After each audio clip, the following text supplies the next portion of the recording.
Wait, itself. isn't there already peace between the U.S. and Canada? I mean, we don't like you very much, and I know you don't care much for me. Yeah, but I mean, there's peace.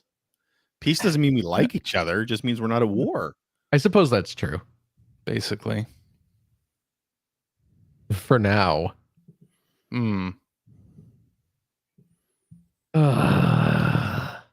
Hello and welcome to episode 894 of the Player One podcast for Tuesday, January 16th, 2024. I am your host, Chris Johnston, and with me as always from Canada, Mr. Greg Seward. Hello. How's it going? It's going pretty great. Spent most of the weekend in very, very cold hockey rinks, but not as cold as Western Canada. So anyone who's out there listening, please stay warm.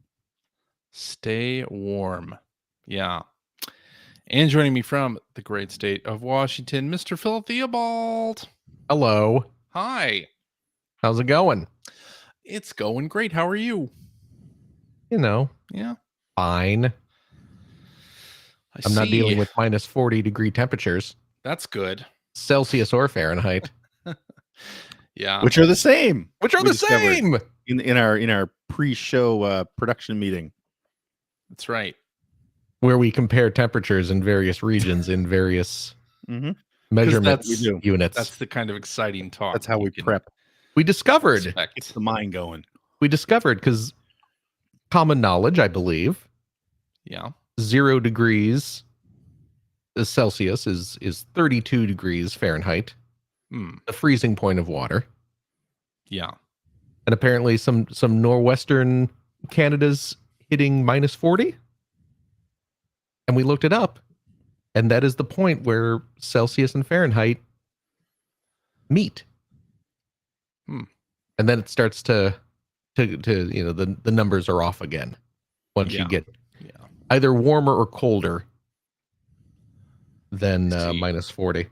It's pretty cold up here in the Pacific Northwest this weekend. We're having a bit of got to be about CJ. Cold I know, snap. right?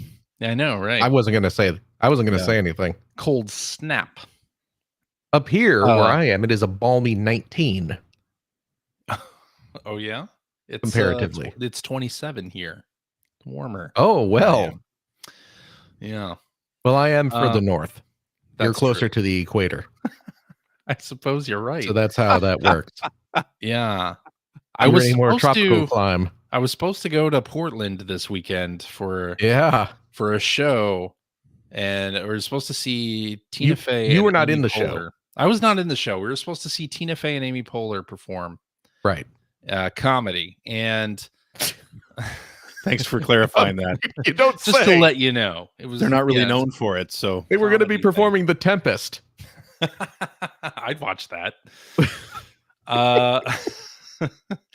And Portland got a whole lot of snow and cold and wind. And we were watching the weather reports, trying to decide whether we were going to try to brave it down there, like if our show was going to get canceled or not. And Tina and Amy, they were doing 3 shows down there, and ours was the one that got canceled. Ours was the only one of the 3 that got canceled.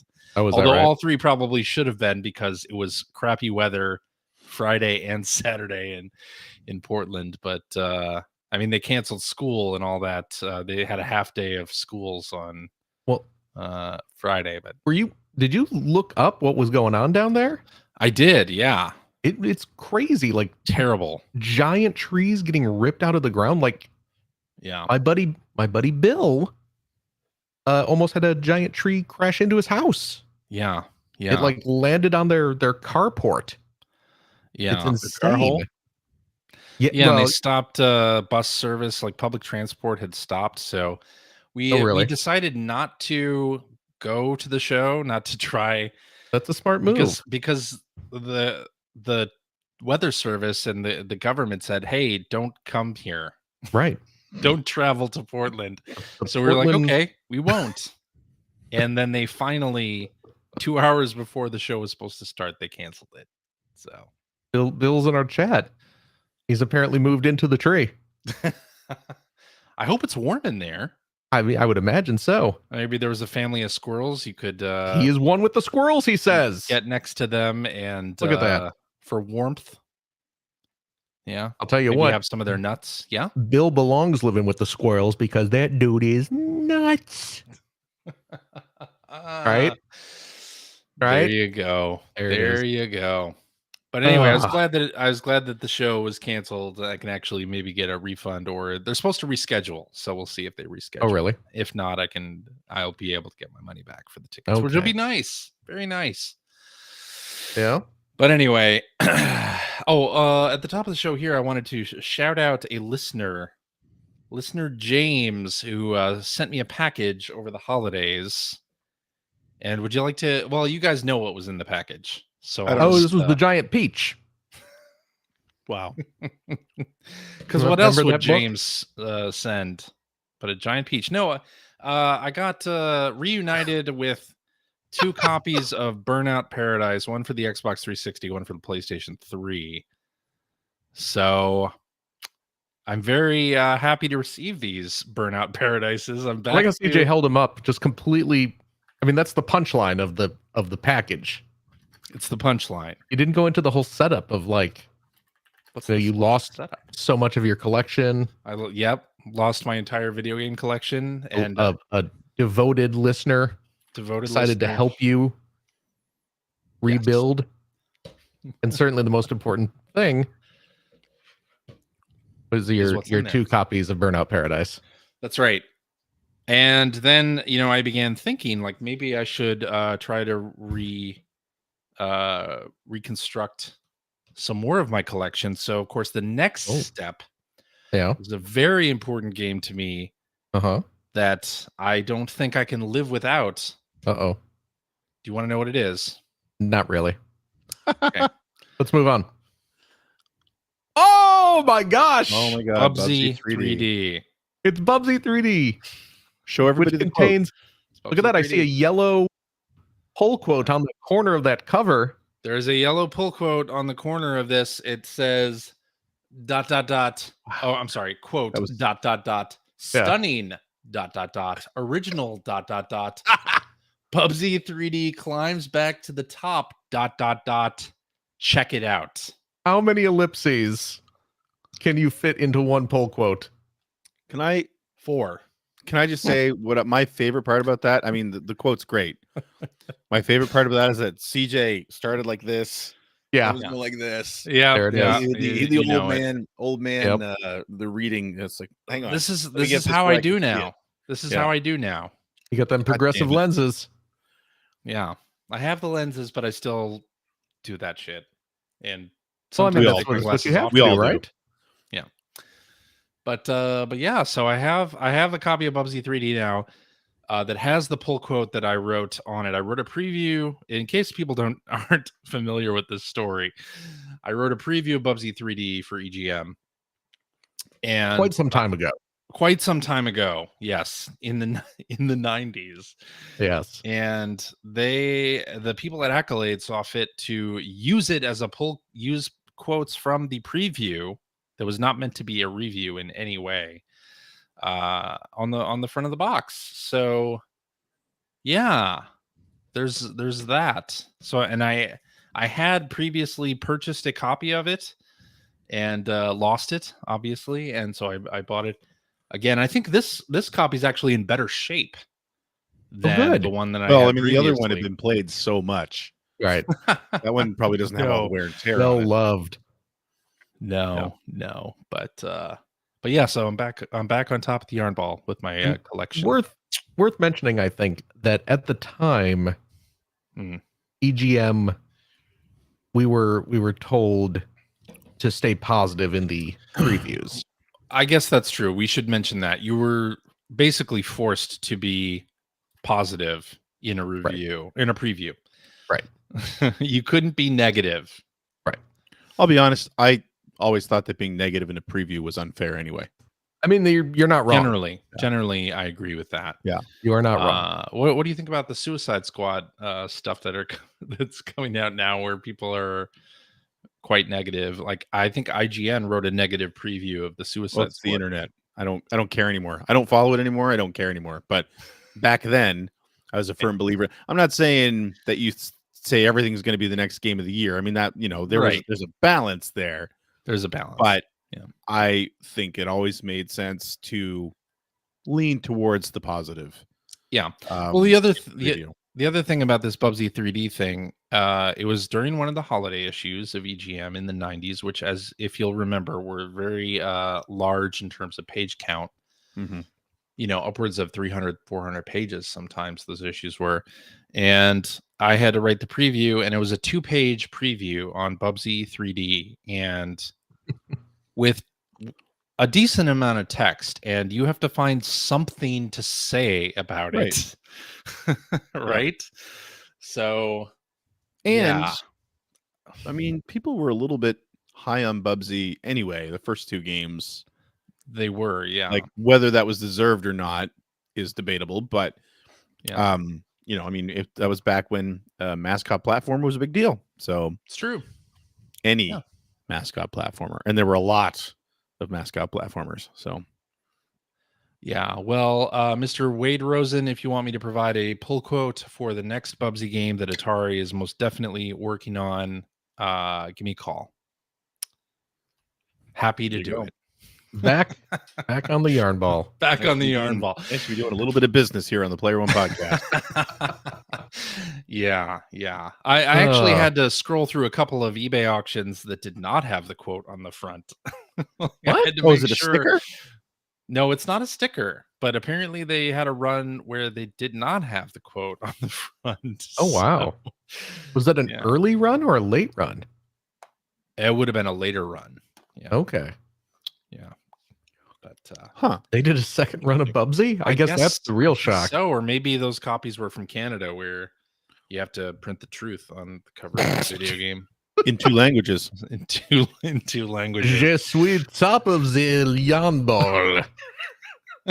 I don't know much French. Je suis top of the yarn ball.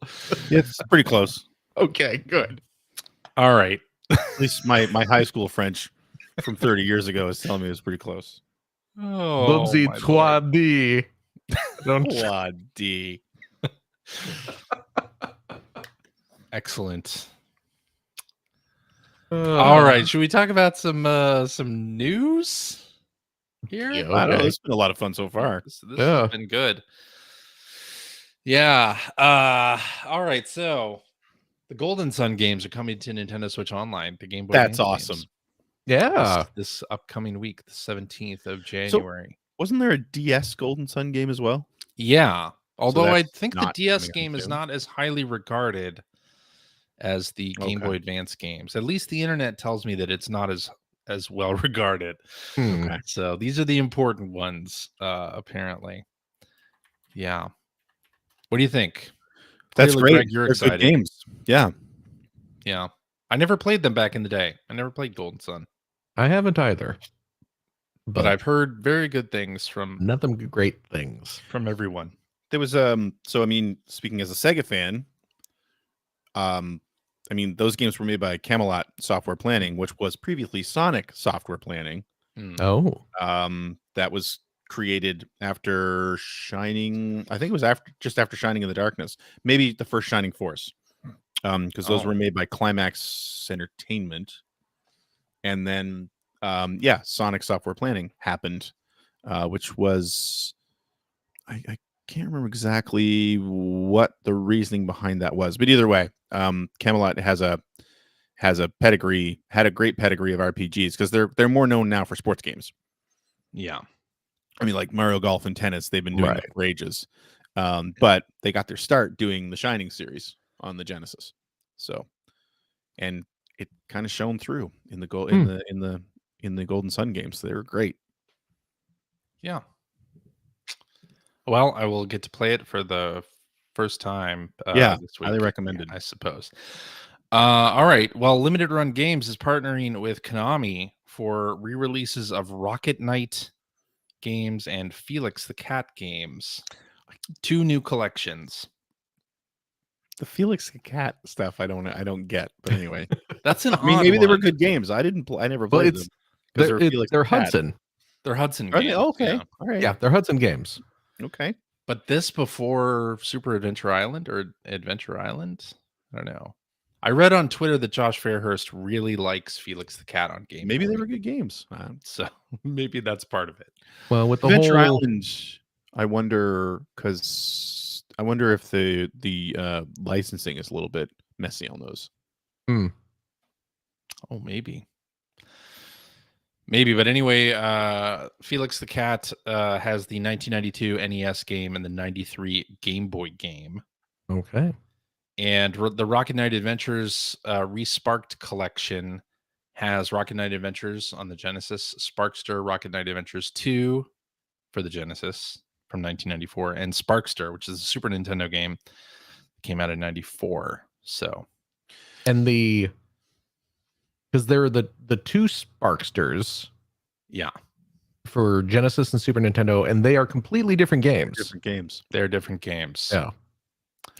Wasn't So- there a re-release of Rocket Knight a few years back? Maybe more There was than a- few at Yes. this point. XBLA It game. was like a modern day remake. It'd be nice if that got included somehow, but Well, it would have been nice to have the Sega CD Jurassic Park game, but true dat.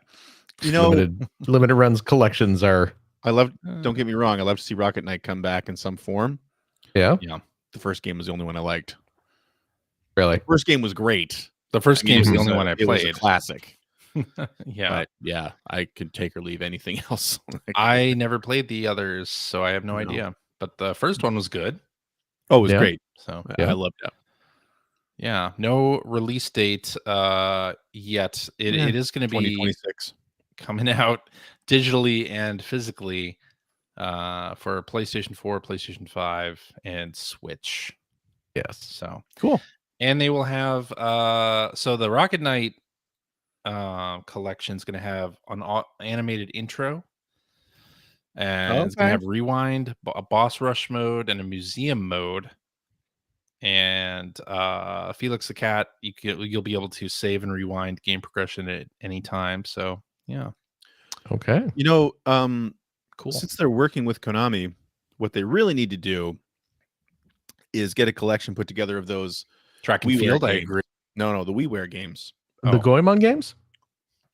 There's You that, said? everyone's thinking that. Well, that too, but Going on? no, the WiiWare games, Yeah, no, the Rebirth series. the Rebirth series. That would be Absolutely. cool. Locked to the Wii, which you obviously can't get anymore. Yeah. That would be super cool. That would be Yeah, great. the WiiWare. And hey, maybe it's possible. Because what was it? There was the Castlevania Adventure, Yep. right? There was Gradius. Gradius. And Was it a Contra? I believe there was a Contra. I think so. Yeah. Yeah. And they were all fantastic. Yeah, it was a Contra. Yeah. Well, as Mike in the chat points out, they do have another Konami related announcement coming at the end of February, Well, apparently. So I will accept Goemon. Rebirth or I feel like Goemon. Goemon's more likely. going on. That's a Of course, who knows? possibility. Victor Island probably owns some rights to the N64, one of the N64 games or something, so that won't be included. How? What?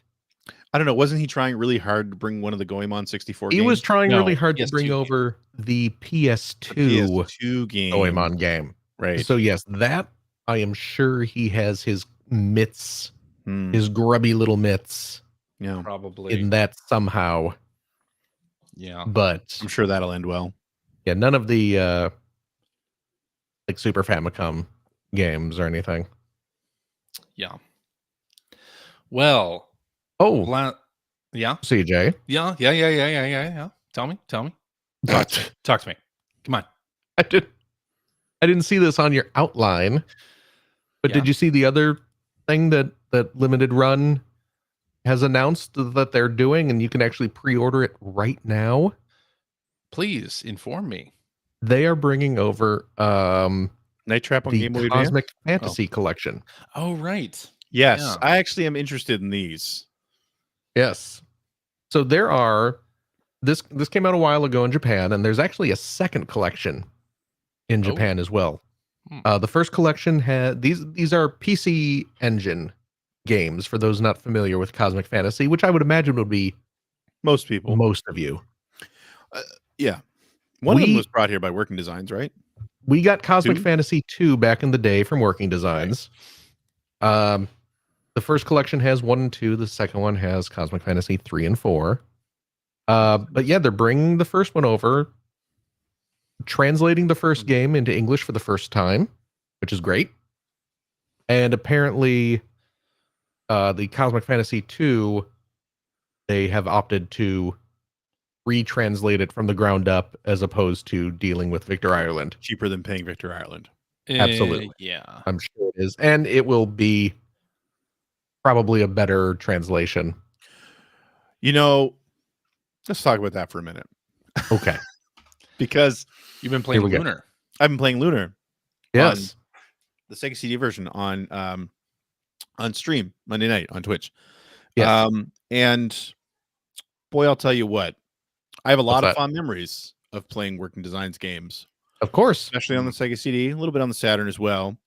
They were the only game in town.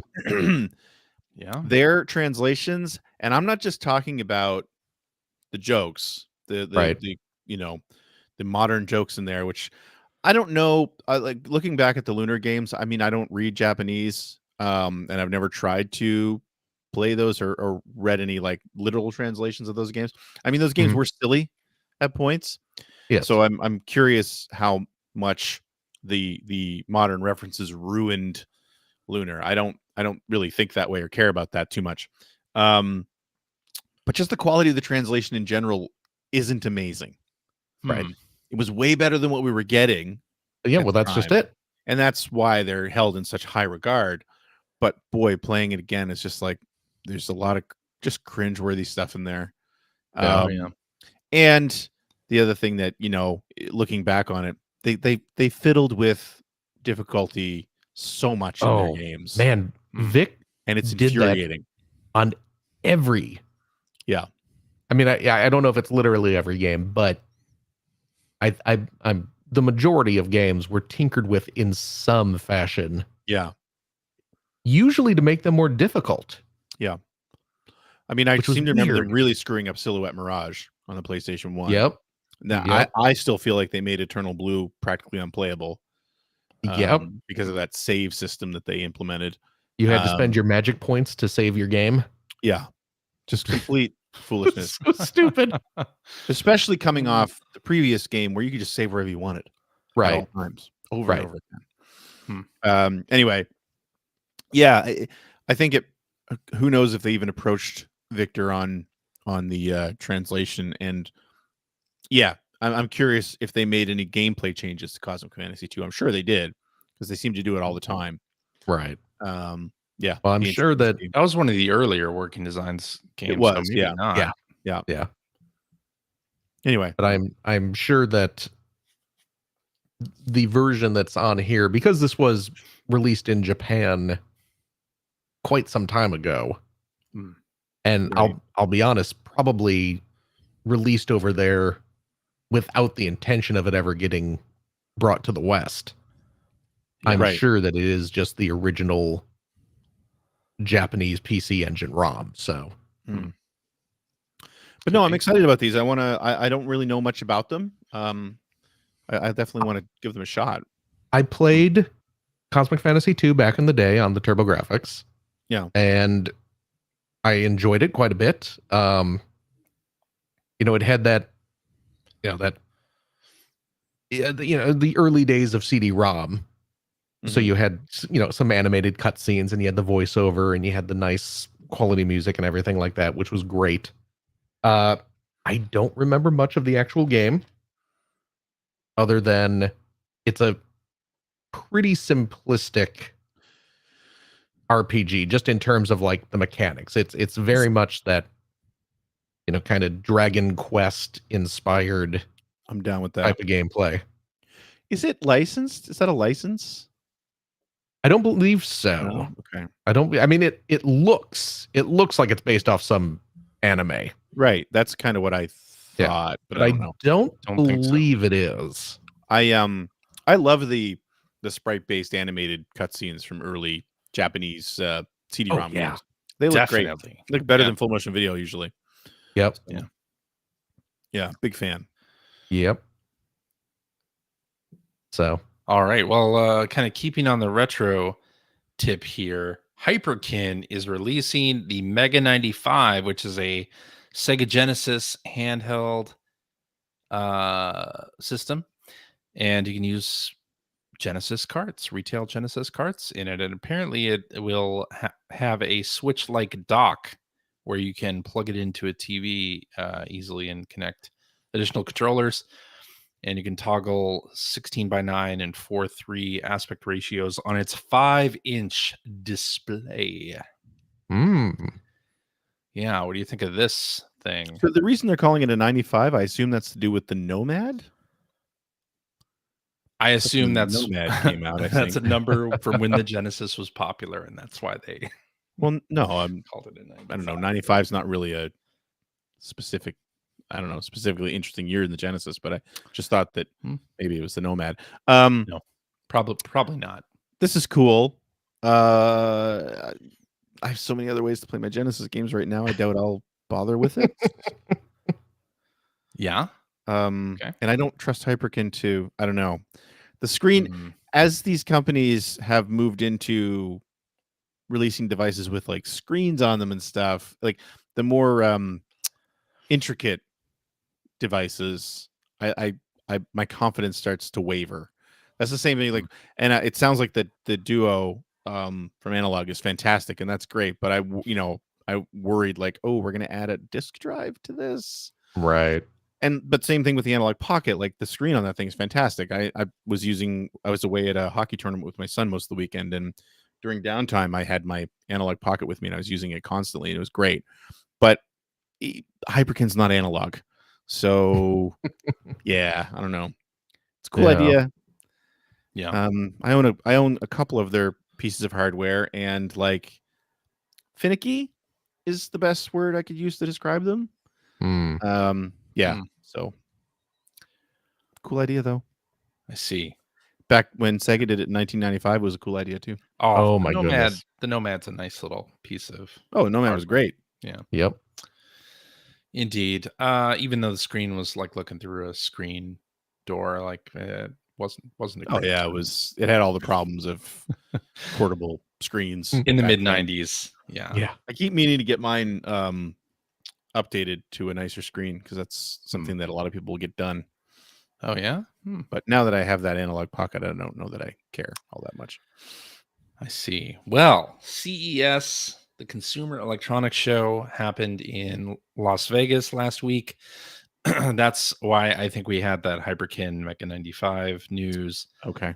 And also, apparently, Sony showed off some things during their CES presentation. I don't know why this is in their presentation, but a Gravity Rush film was shown, and they also showed off like a reel of Patapon footage, not relating seemingly to any like game in production, just that their sort of visual studio is working with Sony IP, and those were the two IP they showed. Very strange, since Sony closed down Japan Studio. Yeah, right. Who were these studios responsible for those games, and now apparently they're doing a film and something with Patapon. So, yeah, I guess it's good that some other section of Sony cares about these franchises that Sony Computer Entertainment themselves decided weren't important. But there you have it. Staying on the PlayStation media news, The Last of Us Season 2, that's the TV adaptation from HBO, has cast its Abby. Yeah. Caitlin Dever. Is the internet angry about this or not? Oh, I'm sure the internet will be angry about it at some point. Okay. You know what's crazy? What's that? Is so what's her name again? Caitlin Dever. Caitlin Dever. So she was in a movie called Booksmart. Yes. Ever see the Booksmarts? No. I've not seen the film, but I've heard. I saw the film. I enjoyed it. And I remember watching this movie years ago, and I said if they ever make a Last of Us movie, Yeah. they should cast her as Ellie. But they didn't. They cast her as Abby. Well, Yeah. that's the it, right? Yeah. The evil Ellie. Or the good Ellie? I don't know. You decide that. But because she kind of looked like Ellie when she was younger in the book smarts. Mm-hmm. She had kind of an Ellie vibe about her. So I was like, boy, they should get her to play Ellie. And then they got Bella Ramsey, right? Yes. Yeah. Who was of course excellent. Yes. But I was just amused that they ended up casting my original fan cast. I still couldn't get over when we first played The Last of Us. I mean, Ellie looked like Elliot Page. Right. Just looked like them completely. Oh, absolutely. Yeah. So that was always my, back then that would have been like, Right. that's who you should cast. Right. Yeah. Yeah. She was also Caitlin Deaver was also in an episode of Party Down. That is true. She was Escapade in Party Down. Icecapades. I loved the Icecapades. Escapade, not Icecapades. Different capade. Man, I used to That's a love good those show. Icecapades, though. That is a great show. Great. Have you watched that show, Greg? No. You should really watch that You show. are missing out, sir. You know what I did start watching? What was that? Did we talk about this previously? I started watching Twisted Metal. Oh, I good. don't think we did talk about that. I only watched a couple episodes just because I had to go away this weekend. But started watching Twisted Metal. That is a lot of fun. It's a fun show, right? It's way more fun than it has any right to be. That's what I'm saying. The whole Sweet Tooth episode was just like, I love this. That's what I'm saying. Stupid. I love it. What was the last episode you watched? I think it was the Sweet Tooth episode. Okay. Yeah. Okay. So yeah, keep going. And I love the cast. Yeah. Like I knew about I don't remember anybody's name, but I knew about the main character, Anthony Mackie, and he's great. I mean, I like him anyway. But then his female companion by the end of that second episode, Stephanie Beatrice, she's awesome. Beatrix from Brooklyn Nine-Nine and Encanto Encanto, yeah, she's just great. She's such a chameleon, which I never really knew about her. Like, she really fits into whatever role she's in. There is, and I don't know if you've ever seen this, but there is video of some like Disney stage show of Encanto, because she voices the main character, Mirabelle, in Encanto. There's a stage show where they have all the voice actors on stage, like dressed up in character, and they're singing the songs from the movie. And it is the weirdest thing. Watch like an episode of Brooklyn Nine-Nine. Well, yeah, so yeah. And then watch that. And then watch that, and she's just like bouncing around in a floaty little dress with a big grin on her face. And she's singing in her little actual chippy sing-song voice. Yeah. Then, because that was the thing. I remember when Encanto came out, and I mean, we watched it because obviously, like, my kids are really Disney crazy, and it was a good movie. It's cute. Oh, it's a very good movie. Yeah. And and I thought, like, I didn't realize that she was the voice. I didn't know anything about it. So, but I mean, I thought the main character is like, oh, she's so well played. Like, she's so bright and bubbly and cute, and then seeing a making of and seeing her being interviewed, I was like, wait, what? And the only thing I'd ever seen her in was Brooklyn Nine-Nine. Yeah. I was like, holy crap, where did that come from? But again, yeah, apparently much closer to her actual voice and personality. Right. Yeah. There you go. Yeah, keep watching it though. It ends really strongly.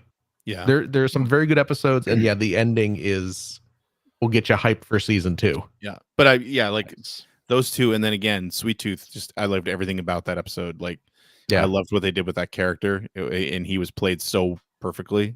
Oh yeah. Keep watching. Yeah. All right. Speaking of watching, Xbox is going to present their Developer Direct on January 18th. We get to see some of the new Indiana Jones game by Machine Games, and Avowed, which is an Obsidian RPG, and then we go to Oxide Games and learn about Ara History Untold. I have no idea what game that is. I don't think we've ever seen it. It's called the And- Eras Tour. You mispronounced that. And then we travel over to Ninja Theory for Senua's Saga Hellblade 2. So, yeah, that Indiana Jones game. Very interested in that. To see how that. Apparently, the rumor is that might come out this year. Nice. So, Oh, really? yeah. I guess we will see 10 minutes of the game during this Xbox Developer Direct. So, pretty excited about that. Now, do you think Harrison Ford will voice the character, or do you think they will have a sound like?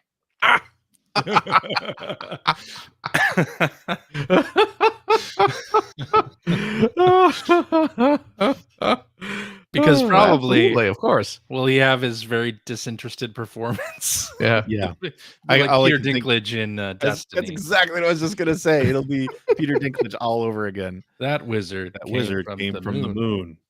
Uh, Wow, this is engaging.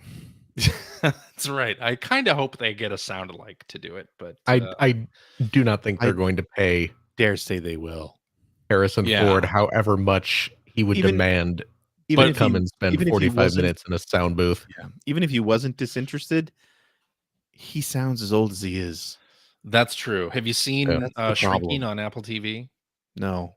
The No. Shrinking show. He's on there with Jason Segel. That's the Matt And- Damon movie Matt Where he- Damon. where he's a little, where he shrinks down and he's really tiny. No, Oh. that is a different movie. That's a It's different thing. downsizing, is what you're thinking of. Oh, okay. That's the Matt Damon movie where right. they get It's shrunk like, down. like a screwball comedy Undoubtedly, right? where Has he's to like, be. yeah, he's itty bitty. No, but you're right. Harrison Ford does sound old. I mean, that's the Yes. problem with when you're getting a lot of these older properties in general, and we're getting that was my biggest worry about RoboCop, was that Peter Weller would sound Peter old. Weller would He is would old. just sound because he's old, It's and, true. and your Yeah. voice changes. I'm trying to think of other video. I think the Ghostbusters video game kind of suffered from that a little bit, right? Because they had Dan Aykroyd. Oh in that. yeah. And they Yeah. just sound their age, and there's nothing you can It's do true. about that. But anyway, It's very true. So they'll have probably a sound alike, but they'll use Harrison Ford's likeness. Right. Would be my guess. Right. well, they just do that with AI. They could do a whole movie without him now. I guess Wait that's for him true. to die and then just do it without even Yeah. asking. I guess that's true. Well, I mean, Good. if you've seen Mandalorian or the Or Boba Fett show, Flash. whichever one had young Luke Skywalker on it. That was Mandalorian. That Yeah. was Mandalorian. That's right. Yeah. Where he was Yeah. like kind of 77 dead-eyed, Luke. Yeah. and his voice sounds really stilted because they're having a computer do it. Yeah, that did not look great. No, it didn't look great. It didn't sound great. And they did that with Peter Cushing too, didn't they? Yes, Rogue although One, something. and Rogue One had That was Rogue CG One. Yeah. Peter Cushing, and it actually looked worse than Luke, probably. It was looked older. worse. Yes, I've seen But- Rogue but I One believe- recently. But I believe in Rogue One, they at least had someone doing a Peter Cushing impression, as that they opposed did to as opposed yeah. to AI. yeah, Luke's voice was AI. Well, The future Yeah. sucks. And if I remember, Yeah. and I believe with Luke, it was just the face. It was just they slapped a CG face onto. Right. There was Like an they actual actually had an actor Yeah. that they hired to Mm. play Luke. oh yeah. Excuse the head. Yeah. Do Oh they yeah. have Luke, wear a green face mask while shooting? what is that? one of those green There- bodysuits. There is a Harrison Ford movie recently with him and a dog where the dog was actually played by a human character, and Yes. they made a CG dog. Yes, they had a There human are- like wearing like a little motion capture suit, running around on all fours. Yeah, but they had behind the scenes pictures where it was the human Yeah. running around on all fours. And I think I'm not alone in saying I would watch that movie to just forget about the CG dog. Just Release let's the watch pre CG cut. Let's watch the pre-CG cut. Yeah. Harrison Ford and his human pet. With ping pong balls Come positioned here, all around boy. his body. Come here, ping pong. We're gonna go on an adventure, ping pong. We're gonna climb the highest mountain together. Ruff, Just ruff. me and old ping pong. I don't even know what that movie was called, but That's a good dog name. ping Ping pong? pong? Yeah. I Good guess dog so. name. So, yeah. Come on, ping pong. I don't think that was the name of the dog. We're gonna go find the Holy Grail. film. But anyway, Yeah, huh? staying on the Microsoft tip here. Apparently, there's big rumor here that Microsoft may bring one of its more popular titles to another platform, and it sort of started as a rumor that they were going to bring Hi-Fi Rush potentially to I thought you were talking Nintendo about Solitaire, Switch, and PlayStation. No, not Minesweeper and either. Minesweeper, and No, Free Cell. Man, I'd love to have Ball. Microsoft Solitaire again. Where's G's Ball? The rumor was apparently it would bring one of its most acclaimed games to Xbox, which caused people to call out Rally Sport Hi-Fi Challenge Rush. 2. No. And then this week, our good friend Jeff Grubb mentioned on Game Mess Mornings that when he had heard that rumor, he immediately thought Sea of Thieves, because he had heard a report that Microsoft is considering bringing Sea of Thieves to at least PlayStation. And so I'm very excited about that potential news. They need to expand their audience. I'll triple dip on because that. as much as CJ likes to brag about how much he's going to play, here's a little behind the scenes info for you folks listening at home. Oh God, Phil, don't spoil. Oh no. What's the spoiler? You told me this in confidence, but I am betraying your trust. No. Before the show, CJ told me that he's hardly playing Sea of Thieves these days. Oh, I mean, I think we all Did you know? No. Did you know, in fact, that in the past year, CJ only put 150 hours into that game? I'm embarrassed by that. Yeah. Scandalous. CJ was all like, yeah, I'm not really playing it much anymore. 150 hours. Only put in 150. I guess that's still a lot. Yeah. There's no I That's guess how there, numbers work. CJ.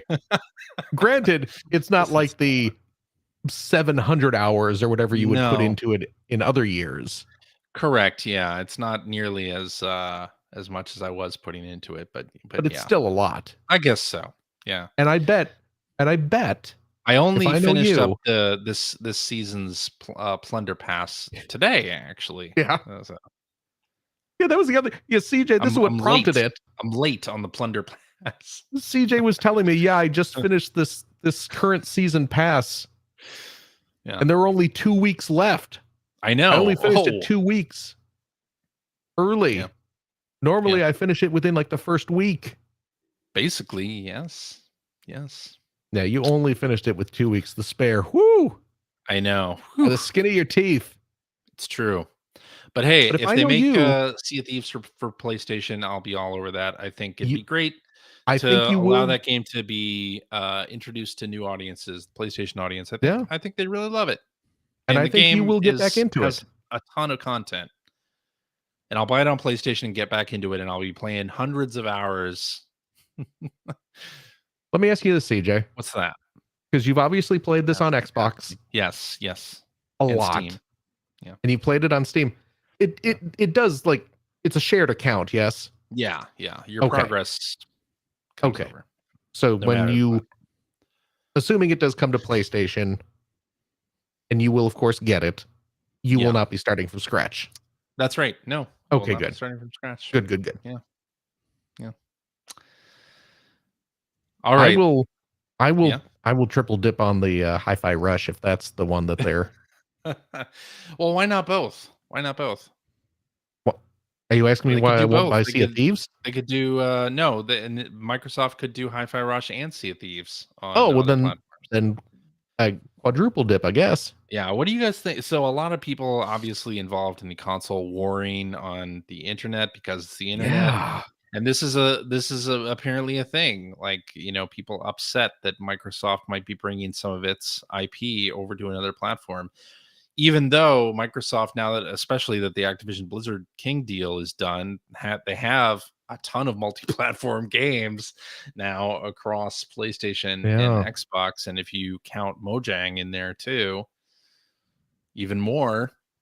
I saw this. I am not.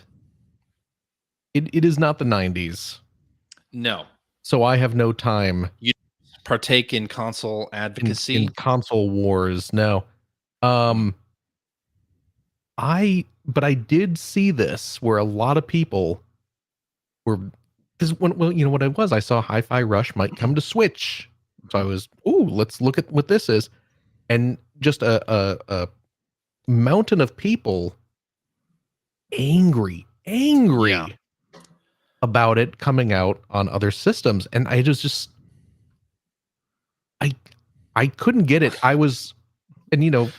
I'm speaking from a position of ignorance because I don't go get into those circles of the internet or Yeah, me neither.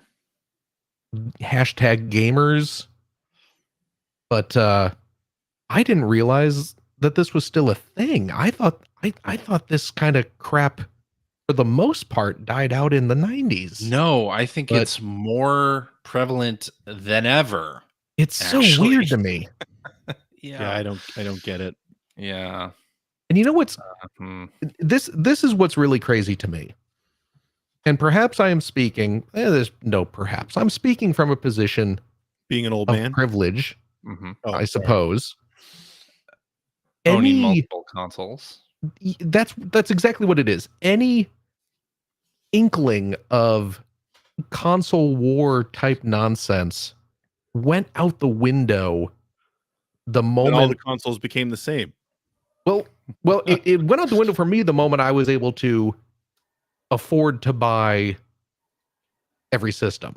Like Yeah. when I was working at Babbage's and I was like, oh, I have a Genesis, but now I'm going to buy a Super Nintendo as well.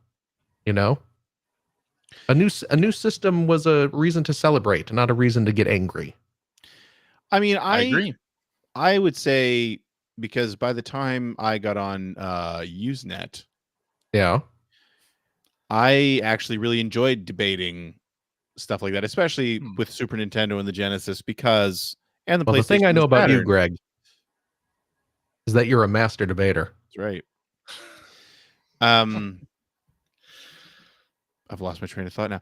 No, it's no, because Now that's all I can think about. at least back then it was interesting to talk about, because even when you had the same games releasing on across multiple platforms, they weren't exactly the same. We talked about it earlier with Sparkster as a great example, right? Yeah. Not the same game.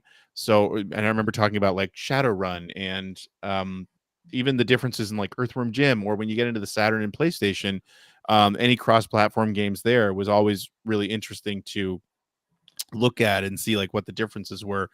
I mean, I guess you could call that console war stuff. I didn't really look at it that way, but for me, it's what I don't get about today is that cross-platform games, they look and perform so similar across the Xbox and Yep. PlayStation.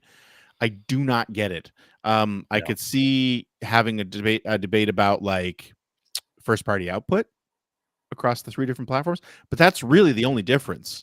Well, I Mhm. think people look at the system that they have chosen as if it's a sports Sure. team or a political party, right? Sure. It's their side, quote unquote, right? Yeah. Right. And so if a competitor's game is going to come out, or if your team is going to suddenly start letting players play for another team as well, like So what CJ is trying to it say feels, is, yeah. if the Blackhawks were going to let Connor Bedard play for the Penguins, Yeah, on I mean the that's side. that's the Yeah. example I was That's going to say. exactly This what is as Phil was close about to to a say. sports analogy as I'm ever going to get. No, it's not. But- You're not close. I'm not even close. But yeah, I mean that's what I think that's why people are upset, is because they feel that they have invested. But it's a stupid reason to be upset. Well, I agree. I completely agree. It's a stupid reason, and especially what I'm curious about is if this is actually going to be what Microsoft ends up doing. They've kind of I've said been that saying they're going to be doing this for years. that the hardware doesn't matter anymore. They want Yeah. games everywhere, right? Yeah. And if Yeah. that's what they're talking about, then Sea of Thieves, which is at this point, it's going to be 6 years old in March. It's had a lot of time on the Xbox platform. You're probably not selling Xbox consoles to people who want to play Sea of Thieves at this point anymore.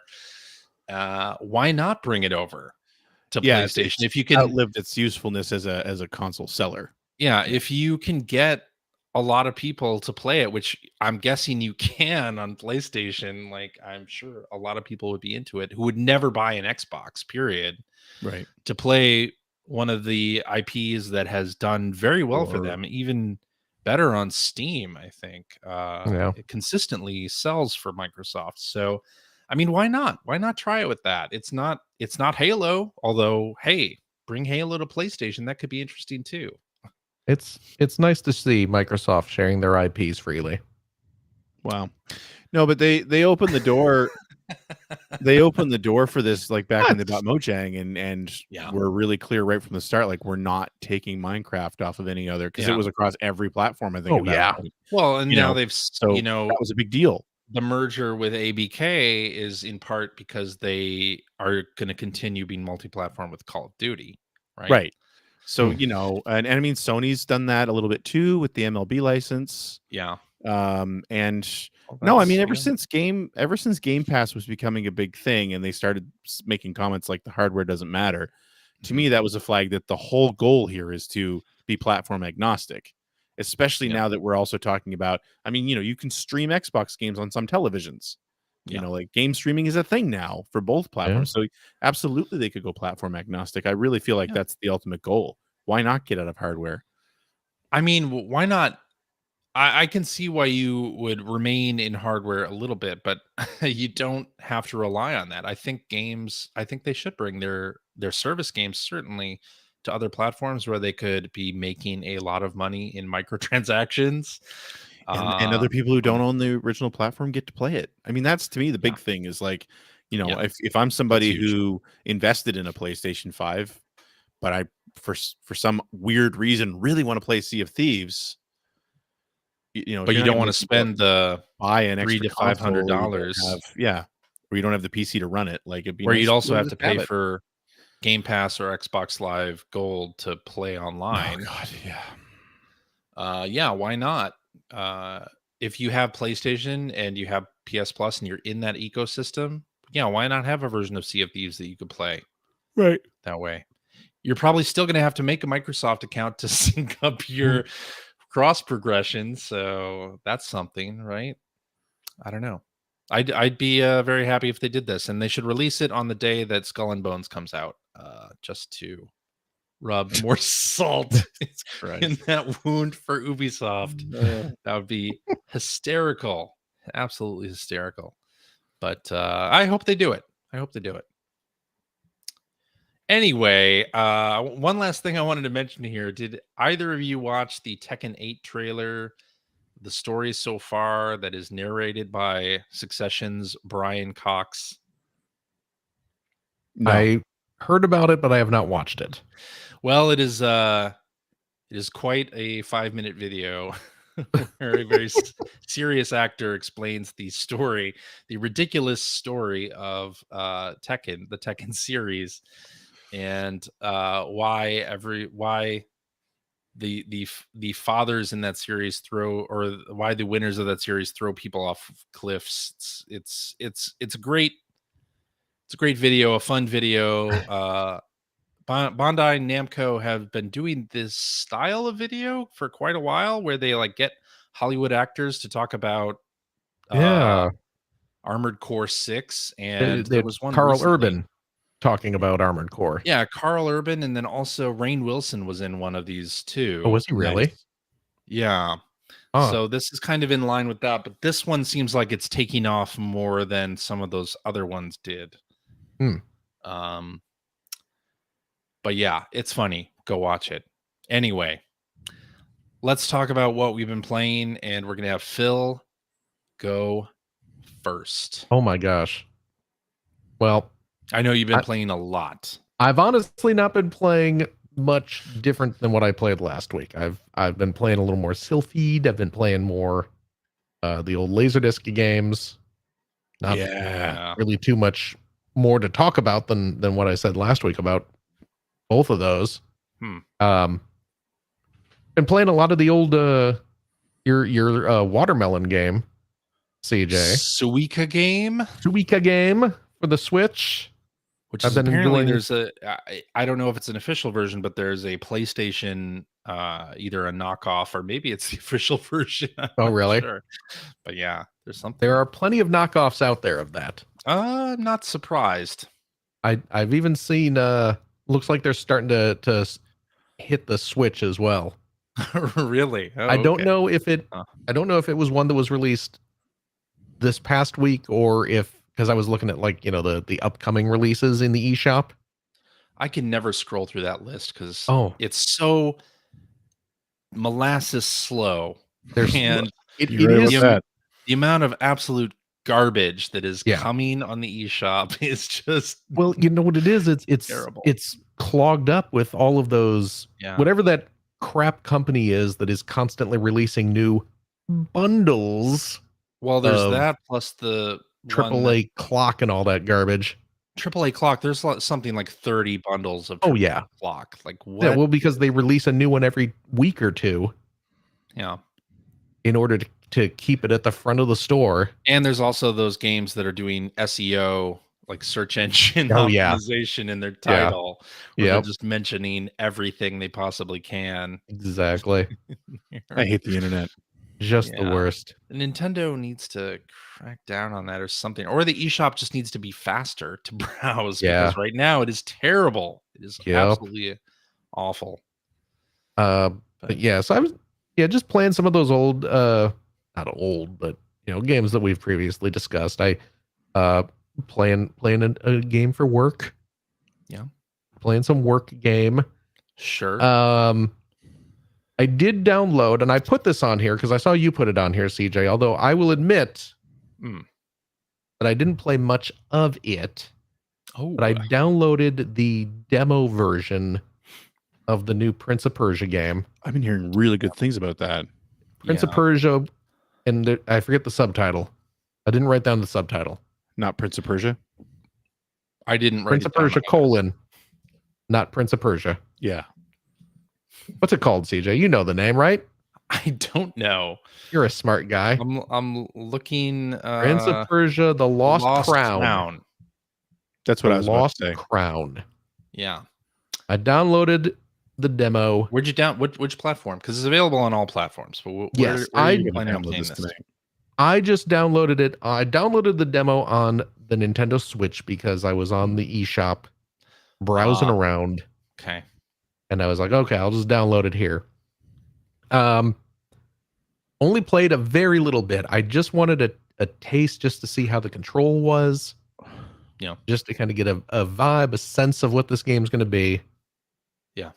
And very quickly, I was like, okay, this is going to be good. Yeah. I'm going to stop playing. I don't want to play more of it. Because I'm going to get it on the PlayStation 5. I think that's where I'm going to get it also. Yeah. Because it's very high frame rate, apparently, on PS5. They're saying a 10,000 frames per second on PS5. No, I heard it has a 120 frame mode. Oh, it is. It's 120. If your TV supports that. It is 120 frames per second. I was going to go with PlayStation 5 because I hate the Xbox and Switch. So, oh man, it's some worse for that. Console warrior Greg Seward says, "Yeah, Xbox and Switch suck." My gosh, world premiere, yeah. But yeah, I really liked the wee bit that I saw. I thought was great. The control is excellent, and it's it's like a Metroid style game. Yeah, it is. Which I do enjoy those. Explore 'em ups, as they are commonly called. I don't think they are commonly called that. I'm pretty sure. Are they? No. Explore 'em ups. Explore 'em ups. Oh, But you never got heard shoot 'em that. ups, right? Never heard that. You got shoot 'em ups. Yeah. If you're trying to make fetch happen, it's not going Shmups to. is what you're trying to say there. No, I'm absolutely not trying to say that. You got your sport 'em ups. Uh-huh. Shoot, I think John Madden's? they're shootavanias. That's what they are. Shootavania. Well, that is when you combine a shoot 'em up with an Shmup. explore 'em up. Yeah. You got your level 'em Shmupvania. ups, It's a little like your What Dragon about Quest. a spelunk 'em up? You got your spelunk 'em ups, which are a derivative of it's the going and going. Yeah. You got your rogue trips, which are games that are very Rogue Trip similar was terrible. to Rogue Trip, that Twisted Metal clone. just a minute. From Luxoflux. Yeah. No, Wait. Luxoflux was a different That one. was Vigilante. Vigilante 8. Right. Yeah. Rogue Trip was the single track. That was Was that single track? Yeah, Yeah, it was. that was the actual Right. that was the actual Twisted Metal 3 was Rogue Trip. That's not what Yeah. it said on the box. Well, in spirit. 989 not in. Studios said Twisted Metal 3. Yeah. But Rogue Trip was good, whereas Twisted Metal 3 was bad. Mm. So Anyway, Prince of Persia. Prince of Persia Explore 'em good. up. Real quick, I'm going to make a side note here Yeah, because yeah. Micah in the chat is taking bets whether I played the new Oh. Cosmo Gang release, On the arcade Cosmo Gang, the puzzle. archives. classic Namco puzzle game from the Cosmic Gang series. Cosmo Gang, yeah. Cosmo Gang. Previously, I enjoyed Cosmo Gang the video, and this is Cosmo Gang the puzzle. I did play it. I did buy it. I did play it. It is a terrible game. I knew this going into it. Ah, okay. I still paid $7.99. Should have played the previous game, Cosmo Tank. Oh, That's a different. That was a Good good one. game. That's my favorite tank 'em up game though. Tankmania Right. is what we prefer. Well, that's when you're driving your tank around the castle. Moon Patrol. Come on, Moon Patrol. Oh boy, did I love Moon Patrol. That's a great game. Yeah, I have that on the arcade archives. Yes, as do I. Yeah. Cosmo Gang, the puzzle is indeed part of arcade archives. Hmm. Here's a little trivia about Cosmo Gang, the video, or the puzzle. I'm sorry, Cosmo Gang, the puzzle. It was reskinned, rebranded, and resold as Namco's classic 17 question marks puzzle game Pack Attack. Oh, Ever played Pack Attack? yes. It's a terrible game. Yeah. It is a horrible, horrible puzzle game starring Pac-Man, and it used to be a horrible puzzle game starring the Cosmo Gang. I see. So yes, We've already spent too much time on that. Keep it going. Wow. Back to Prince of Persia. Let's go. very rude. Very rude. Yeah. Feel like I'm playing for Jeff Keighley here. He wants me to wrap it up. Playing you off. Yeah. So Prince of Persia seems good. So I did play through the demo of Prince of Persia, the whole thing. I beat it. Yeah. How long is And- that demo? It's not long at all. You can get through it in 20 minutes or maybe less. Okay. The way that it works is that it is a sort of a cross section of a few different areas in the game. Like they Okay. take the map and they sort of slice it up, but once you get past a certain point, you can't go back to the previous one because Oh. it's not actually connected in the Okay. game.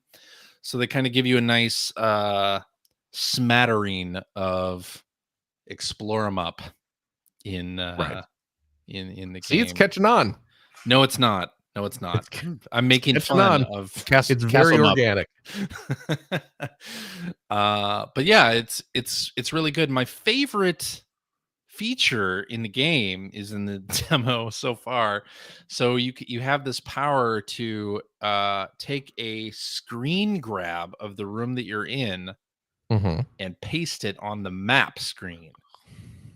And you have, I think, 4 slots for screen grabs. Okay. And I'll tell you why this is important. In a explore 'em up, Right. Right. You have a side-on map that is, a line drawing of the areas, but sometimes when you're looking at that, you may not be sure, what's in that room back there? It was I see. important that I wanted to go back and see.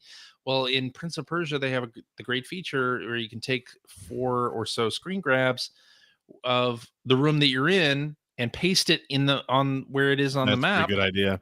That's a That's great good. idea. I was Yeah, like, I oh like man, that. why don't any other companies do this? This is great quality of life in this genre that has already been whittled down to a fine point. We have a new feature that I really like. Yes. So they let you do that in in this. And so I did that a couple times on areas where there was like a chest that I could not get to. I was figuring that maybe I would get a double jump and be able to come back to it. Yeah. Well, probably in the regular game, yes, but not in this demo. So Real quick, I liked the feature. I'm just going to point this out. Yeah. One of the most joyous moments in video gaming across the board Yeah. is when you are playing an Explore 'em up and you get the double jump. Yeah. It's the best feeling. It is is one the of the best- best feelings. It is it's one of my absolutely. favorite. It's one of my favorite feelings in video games is running around for a double jump. while, only having a single jump, and then suddenly getting the double jump, and you feel like There's Goku so many taking off more your areas. your weighted clothing, and suddenly you're free to just leap wherever you wish to go. It's the best. I love the double jumps.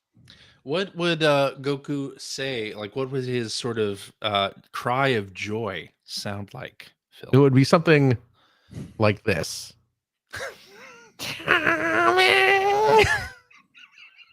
Is the Japanese version of Goku, by the way. Double jump. Just like that. Except it would get stretched out for Oh about my God. 22 minutes. Yeah, I what really you just like- heard. What you just heard was an abridged 4-episode arc. Yeah.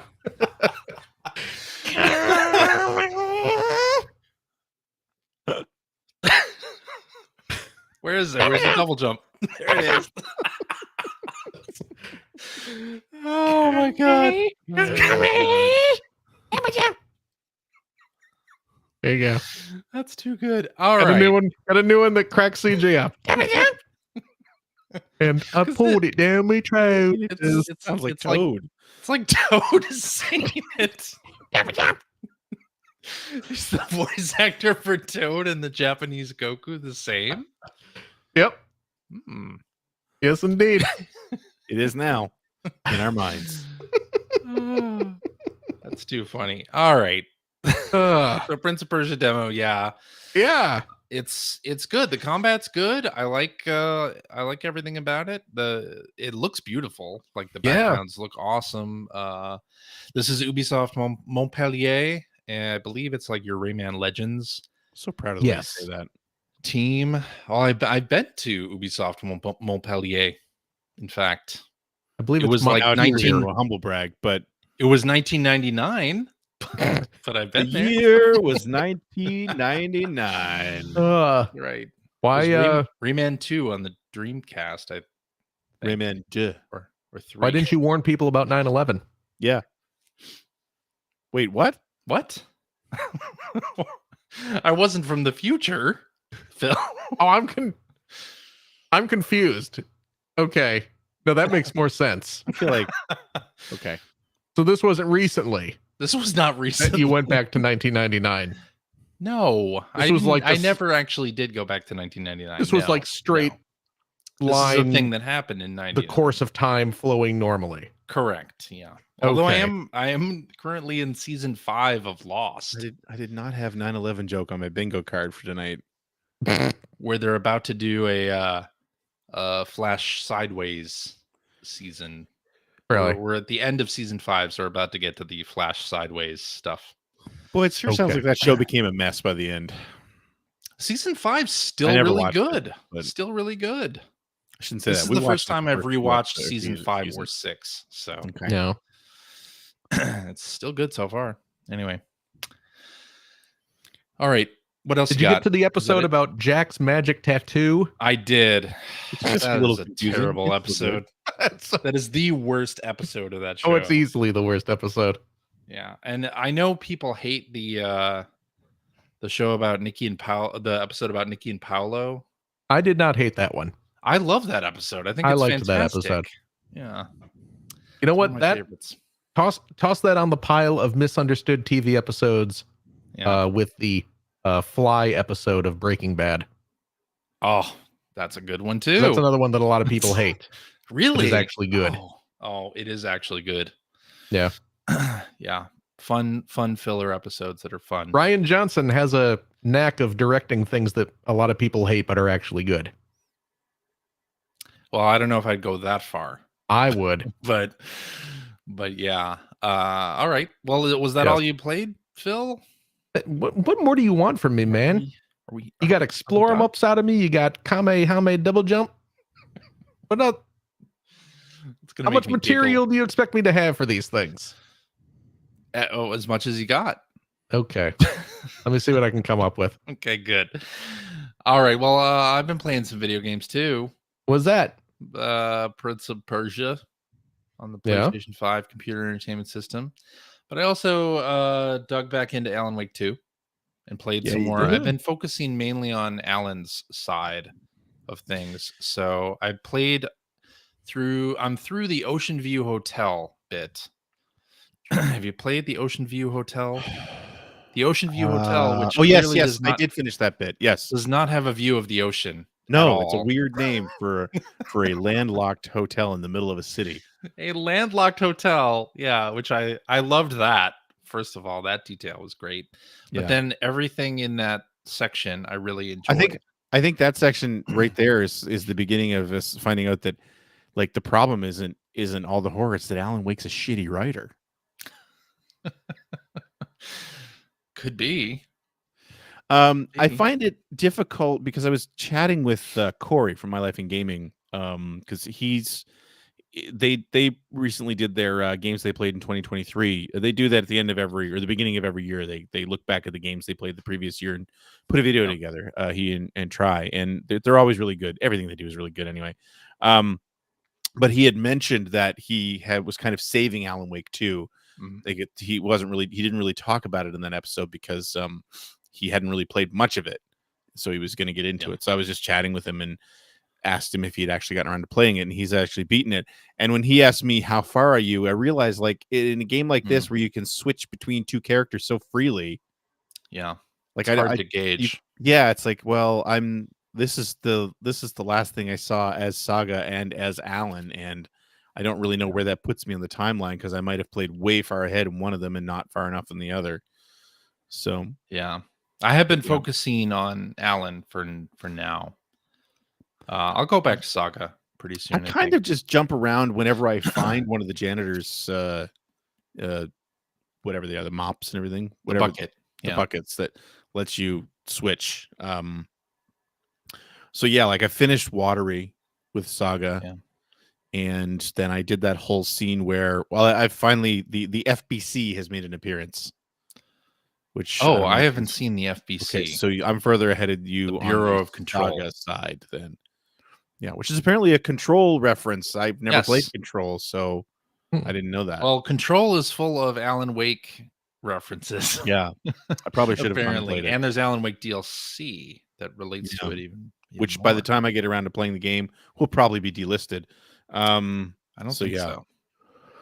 But I'm still really liking it, man. Yeah, the Ocean View Hotel was freaky as hell. Yeah, it's freaky as hell, but I'm starting. I mean, at the beginning of when I started playing Alan Wake 2, I wasn't sure about that whole case board and the writer's room mechanic. Mm-hmm. But after a couple stages now of Alan's stuff where you are writing a book while doing these puzzles and changing the scene by writing something new, I really like it. Yeah. I think it's fun to switch between the stuff that's happening in the Ocean View Hotel. Like, I think is really well done, and you kind of puzzle it out, and it's fun to switch between those realities. And Hmm. yeah, I'm enjoying it quite a bit. I'm having fun with it. Yeah, I mean, by the end of it, the hotel is just drenched in blood. So there's that. Yeah, there is Um, that. You go to yeah, room 666. of course you do. Whoa. I know, right? And you meet. Well, do you meet the devil? I No. don't think you know. do, but the devil was there. Yeah. Yeah.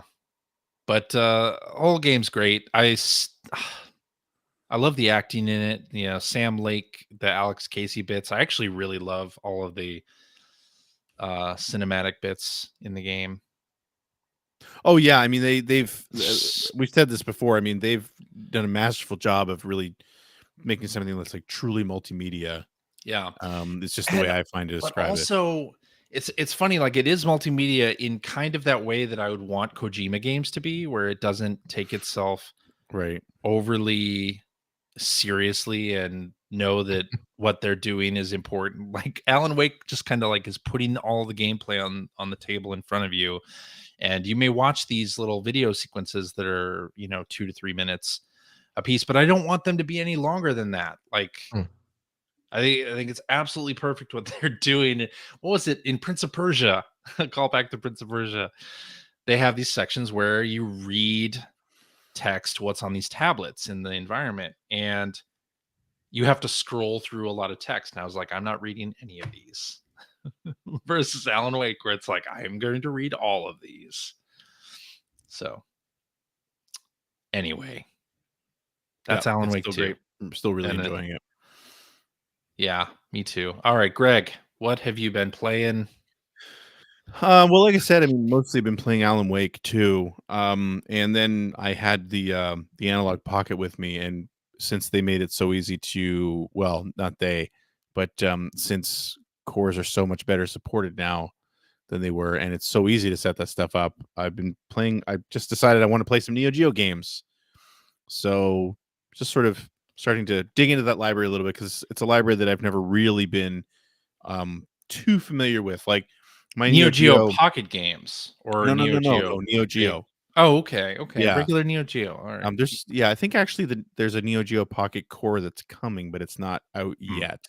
Hmm. Because we played through all 3 Sengoku games at Right. Food Fest. Yeah, we did do that. Otherwise, my experience with Neo Geo has been like, a little bit of Magician Lord, a little bit of Nam 75 when it was on display back at the game store I used to hang out in. And then the King of Fighters series, but I was playing the Saturn ports of those King of Fighters. So my friends and I, when we were really into fighting games, we were importing those King of Fighters ports for the Saturn because they were fantastic. But that's kind of the extent of my experience with that console. So I've been playing a lot of that. This weekend played a lot of Metal Slug 1 and Metal Slug X, which are fantastic. And Shock Troopers is actually quite good as well. And there's a Neo Drift Out, which is like a 3/4 perspective racing game that I kind of have always turned my nose up on at because I find those games don't play outside of like RC Pro M. I've never really enjoyed a racing game from that perspective. It's quite good though. I was really, really digging it a lot. I'm starting to understand it a little bit and really get into it. I mean, nothing in particular, just kind of when I had some downtime firing that up. It's so great to have something like that just sort of at your fingertips and being super portable, and I love it. I love it Yeah. so much. I'm so happy I have one of those now. But that was really it. Yeah. Okay. Well, I guess that means it's time for tweets. Is that a question? Maybe. Huh? Tweedledee, a tweedledee, tweet, a tweet, a double jump. You got me. You got me. Double top. All right. Let's see. I probably should have been looking at at these, right? Could have been looking at them. Yeah. Oh boy. Oh Here we go. my God. Oh geez. We have one from our good friend Mike here who says Zelda 2 released 37 years ago today in Japan. What did you think of it when you first played it, and have your opinions of it changed? Could any franchise today so drastically change how a sequel plays? The Like a Dragon series comes to mind. Yeah, actually, that's a good example. That's a great example. But I mean, in general, I think that'd be kind of rough to do a wholesale change like that nowadays. Well, I mean, Yeah. I guess having said that, Prince of Persia just changed Zelda from Breath of the Wild was quite a change from That's true. previous Zeldas. Yeah. So slight maybe yes, mechanical change. slight mechanical change. Slight. Well, I think back in the day, people were a little more receptive to radical changes in games, just because we weren't used to annual sequels where you're just kind of churning out the next installment. There were companies could afford to be a little more experimental. That's why.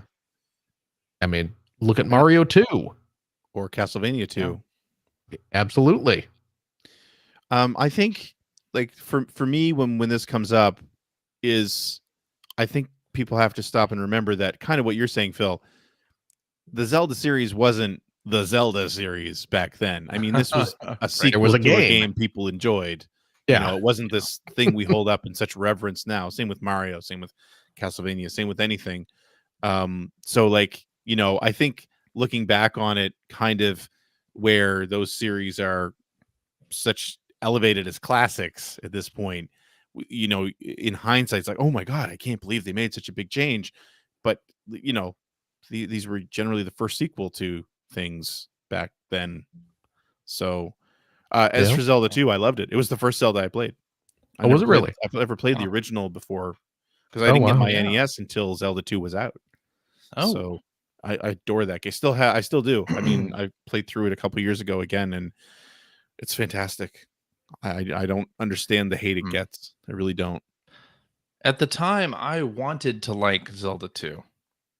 I liked everything about, like, the graphics on it, like the fact that it was side-scrolling. I thought was great. I liked the combat in it and the magic stuff. But I didn't like the difficulty curve on it, and I eventually got It could get repelled tough. because of the difficulty. I just didn't know where to go next in that game at a certain point. And of course, I was a lot younger, so maybe that was just Somebody my didn't have a subscription to Nintendo Power. an experience with the game. But yeah. So, and I haven't really gone back to it in any serious way, but I still I really? like the gameplay of it, but it just never really resonated with me. And the first Zelda I really enjoyed, but I can't really go back to that one. See, I found the first Zelda way more confusing than Zelda 2. Way easier to get lost. But that was just me. I guess. Yeah. I didn't. I don't know why. It's weird. I actually did not play the Zelda games much back in the day. When they first came out, I was just not terribly interested in them. Just because, I was far more into platformers at that point. I didn't stray too far out of those boundaries, so a big adventure game like Zelda just didn't really appeal to me at the time. The first Zelda game I actually played was Link to the Past, which you can only go down from there. But certainly in the years since, I had went back and played through the first one, and I played through Zelda 2.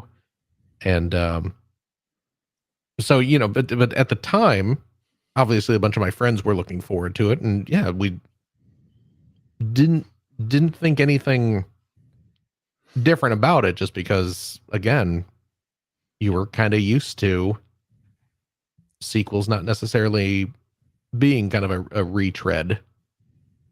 Yeah. So it was just kind of like, oh yeah, Zelda 2 is this side-scrolling thing, and Right. you know, at least among my group of friends, it wasn't even seen as like this is better or this is worse. It was just, this is a different game. This is what Zelda 2 is like. Will Zelda 3 be like this? Will it be more like the first game? Will it be something completely different? Who knows? Tune in next time to find out. We'll find out. Yeah. All right, let's Zelda do 2 was great. this one from I would love to see Alias. Yeah. Sorry, CJ. I would love to see a remake of Zelda 2. Oh, me too. Me too. So I would much. love to see Me a too, modern. actually. I would really love to see Yeah. that. I hope Yeah. they do it. Yeah. I hope they do it. I wouldn't say that it's impossible for that to happen. Oh, Like, no. it's certainly a possibility. I'd love to see like a Wonder Boy 3 style. You know what I mean? Just Oh. really cartoony, Oh, Yeah. like where it looks 2D like the manual. cell style animation. Yeah. I know it wasn't cell animation, but you know, it had that Right. feel. You know what? So good. That'd be cool. Real quick, talking about that kind of thing. I forgot to bring this up when we were talking about Prince of Persia, but I wanted to get your guys' opinion on this. One big complaint that I'm hearing a lot about Prince of Persia, The Lost Crown, is people complaining about it being not a full price game. It's a $50 game. But it's a $50 game. Mhm. And I've seen a lot of people angry about that, and a lot of people saying like, oh, I'm not going to buy it till it's $20 or whatever. What do you guys think about that? I mean, I know what you think because you're saying you're going to buy it, but Yeah. I think that the cost of developing games has gotten so completely out of control that we've lost all concept of what a reasonable price is. right. Yeah. I have no problem spending $50 on a well-made side-scrolling explore 'em up, and I bought Metroid Dread. That Yeah. was $50. Yeah, I made that mistake too. $60. I don't know if I would call it a mistake, but Oh, but I have no problem with that. And in fact, I think if we want to encourage like more well-designed games like this, we kind of have to be okay with spending that price on. well, there seems to be kind of a stigma these days that 2D games or 2.5D. What are we calling Prince of Persia here? Somehow they're so much easier to make that they don't deserve to be sold for a reasonable price. Yeah, that seems to be the popular misconception, is that games like this are. I think probably the bigger problem with this process is that full price games are probably underpriced. Yeah. And I say that as someone who, if you've listened to the show, I'm extremely cheap and complain about prices all the time, because a regular price game now where I'm from is $100. Oof. That's $100. Yeah. I mean, I don't care. I think that it's probably reasonably priced or probably underpriced, but it's still $100. Right. Yeah. And it's the same, like from that standpoint as, $50. I think it's funny that anyone would ever consider this sort of it's cheap. I think calling a $50 purchase cheap is kind of silly too, but it's probably more reasonably priced than the AAA games that are only what is it in the US? $70, $75? Yeah, 70. Usually 70. Yeah. Yeah, but now I think those games are probably usually have massively underpriced. deluxe Yes. editions that are $10, $20 more than that Right. too. So Yeah. I think the gaming industry in general has a huge problem where Yeah. the cost of development has just gotten so out of hand. Yeah. And the expectations have gotten so high that the prices just don't mean anything anymore. Yeah. I'll agree with that. All right, let's do this one from hacker alias Mr. Nelson, who says, I've been a Steam, Switch, and Xbox Series X gamer this generation. Is Spider-Man 3 or any other PlayStation exclusive worth getting a PS5 for? PS, happy birthday to Phil. Happy birthday, Phil. Yeah, that's right. You have a It's birthday? today. I do. Well, most people do. Yeah. I mean, they're not always on the same day, but yes. It's your birthday. Most people have birthdays. Mine is today as we record. I will do a Kamehameha double jump for your birthday. And Right I thank now. you Hold for on. it. Hold on Physically? just 1 second. Yeah. Oh my. What You turned off the what's camera. happening? I just did it. Whew. It was Your hard camera to do. blinked out. What? Your Oh, camera man. blinked out. We couldn't Well, it see was it. Weird because timing. my power level was so high that Oh, yeah. Yeah. That's Well, that'll happen. clearly you did it because it looks like you knocked over everything that was hanging on your wall. They're That's just a big exactly pile right. now. Yeah. Oh my goodness. That's exactly right. You know how old I am? 49. That's true. Wow. I Got it on know. the first try. Well, I mean, it's easy to remember because you're a year older than me. Just over a year older than exactly. I am. Wow, I'm Yeah. the youngster of the group. Is that what Yeah, we're talking youngster. Yeah. about? Gosh. That's Yeah. it's nice to have a relative term like that. How old are you, youngster? 46. There you go. There it is. God damn it. Yeah. Oh my goodness. Yeah. All right. Spider-Man 3 or any other PlayStation exclusive. Well, first of all, there is no PS5. Spider-Man 3 on PlayStation 5. No. Well, there's 3 Spider-Man games, but there's But there is no Spider-Man 3. correct. There's no Listen. Spider-Man 3 on. I guess the question is though, I don't know if Mr. Nelson has played the first two Spider-Mans. Because I'll tell you what, Spider-Man 1, 2, and the Miles Morales. Spider-Man 2, Miles Morales, 1.5. hey, if you haven't played any of them, they're absolutely worth buying a PlayStation 5 for. They're really good. Plus, Ratchet and Clank Rift Apart is a A lot of good stuff on fantastic the game PlayStation 5 now. Ratchet and Clank is amazing. on PS5. You know what? You're going to buy a PS5. What comes with it? One of the best games on the system. PlayStation Oh. VR? No. Astrobot Rescue. Yeah, Mr. Mission, Nelson would right? love that game. No, it's not Rescue Mission. What is the Playground? What's Wow. the one that comes with the It's like I'm PS5? speaking. What is the one? What's the one? What's the Is it game? Astro's Playroom? Yeah, That must be what it is. Yeah. I think. It's worth getting a PS5 for that one game. I don't know if I go that far, but It's a great game though. It's a an great absolute game. Great game. And Yes. it's free. It's free. Yes, free Astro's with your Playroom. PS5 purchase. Yeah. You got your Ratchet and Clank. You got your Last of Us remake Yep. and You part got- 2 coming up. You got 3 fantastic Spider-Man games. Yep. So, I don't know. There's But no Spider-Man 3. not yet. Anyway, That'll happen. give it a few years. That'll happen Mhm. eventually. I'm sure we'll see one. I'm just eyeballing my PS5 collection, seeing if I have any I can't do that other because it's all exclusive digital. things that are.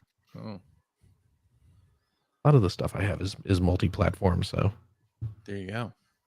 but I mean, we cannot say. I don't know your budget. I don't know your gaming budget.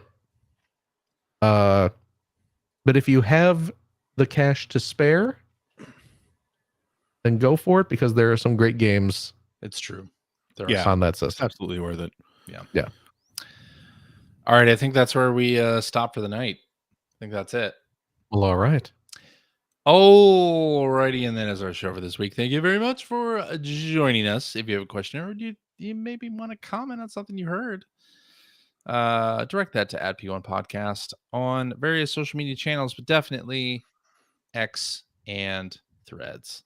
And we also have an internet website at player1podcast.com. There you'll find our contact information. You'll find blog entries about Sega CD stuff from Mr. Greg Stewart. You'll find Generation 16 episodes as they happen. And you can see show notes and links to all the things that we talked about during this episode. There's even a link to our Discord server where you can join up and discuss this episode with us and our other listeners. I'm sorry, CJ. I just got distracted here. Uh-huh.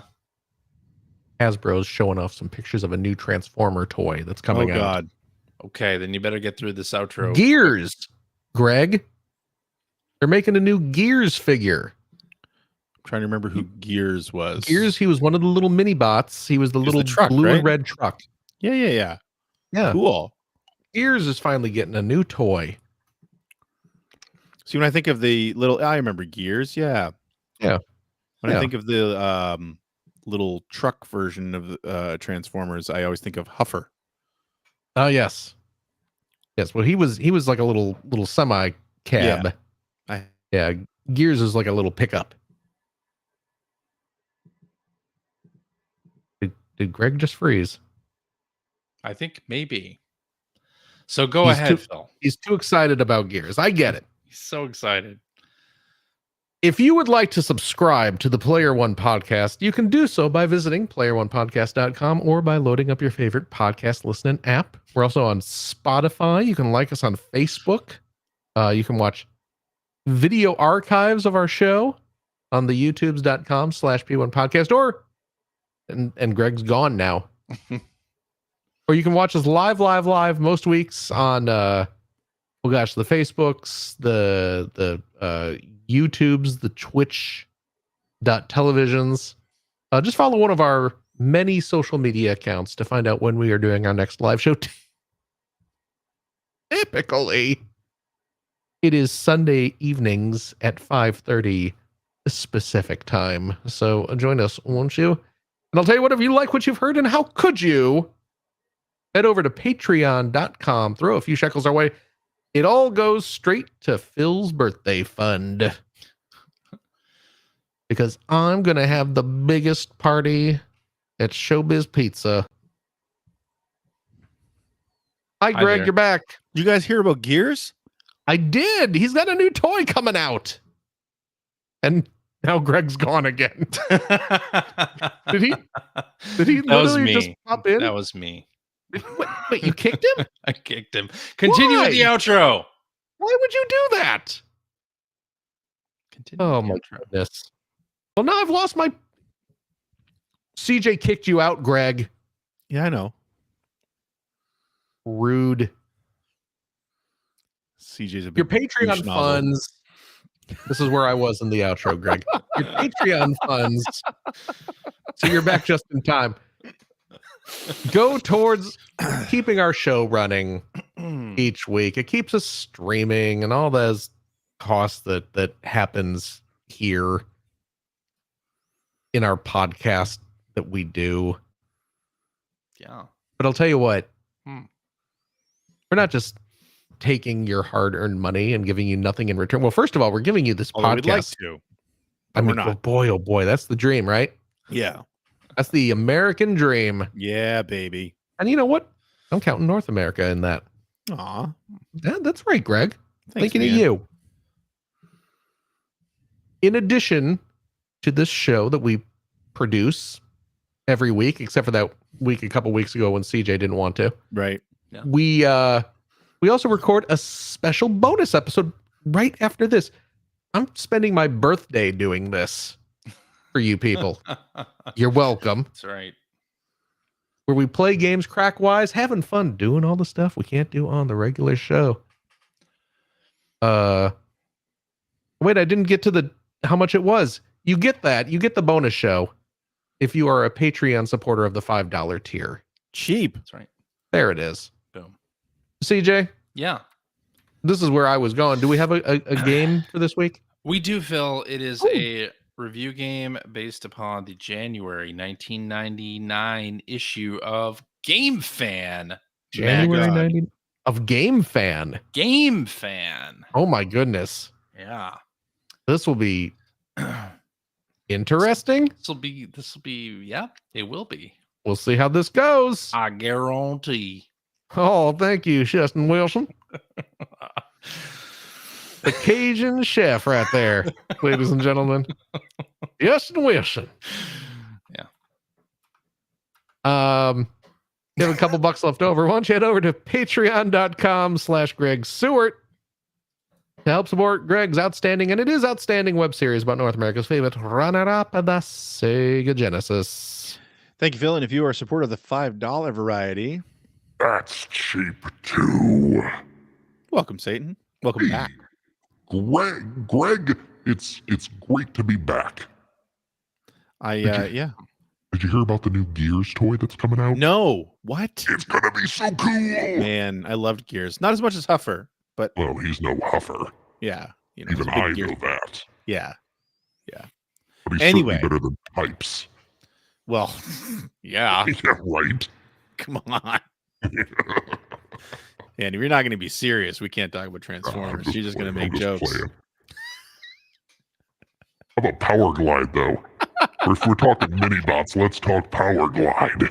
He had those cool arms that folded up under the wings. Yeah. Yeah, that was pretty cool. That was pretty neat. Absolutely. Hey, listen. You get access to the weekly vlog series called The Weekly Commute, which is becoming more weekly again.